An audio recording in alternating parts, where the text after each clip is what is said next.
you. Gunnar Nelson with his good news, day 29 from Nashville, Tennessee. Hope everybody is keeping their spirits up, keeping healthy out there, supporting each other, supporting yourself. Trying to stay on some sort of a schedule. It helps, especially when you've been inside for 29 days like I have. You start getting crazy.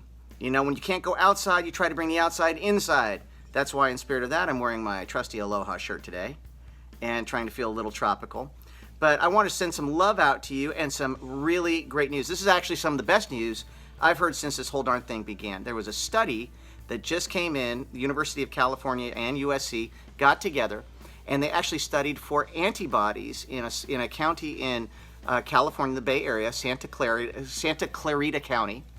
And what they found was that the missed and underreported and unreported cases of COVID-19 are actually astronomically high. The asymptomatic people they found, based on their tests for the antibodies, are 85 times higher than the cases that we know about, that people actually present symptoms and get really, really sick, of which, of course, I'm not underplaying that, and my love goes out to anybody that's dealing with that right now. But what this means with these results, asymptomatic people, they're not 50% higher. These tests showed they were 85 times higher. Now, why that's good news, you might ask?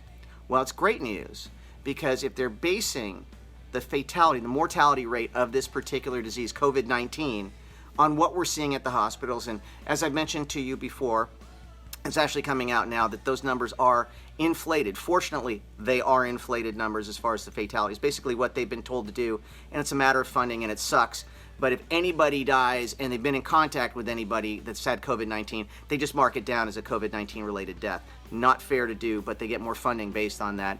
That'll all work itself out in the wash, and that's not what's important. What is important, if the undiagnosed and asymptomatic people, the amount of those people are 85 times higher than thought before, and you've got that same amount of even inflated fatality numbers, base it against that, that means that the COVID-19 disease leads to a minuscule amount of deaths in ratio to the amount of people that actually do come down with the SARS-2 virus, which causes COVID-19. I think that's unbelievable news. I haven't done the math because I am blonde. I need a piece of paper and a pen to do it, probably a calculator. But it's going to be in the 0.00 percentage of fatality, which is right there with the flu that we deal with every single season. You mark my words, you've heard it here, right here and now. Again, I'm no scientist. I'm a guy with a goatee and long hair that plays guitar every now and again and blames his brother for all of his problems.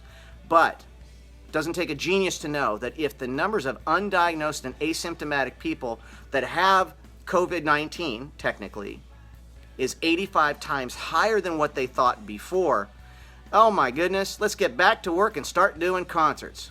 All right, especially since we've got some great therapeutics, and I'm going to mention that in tomorrow's good news. Anyways, until then, I love you all. Be good to each other. Be good to yourselves. Keep your spirits up and your powder dry. And we'll see you tomorrow. Take care.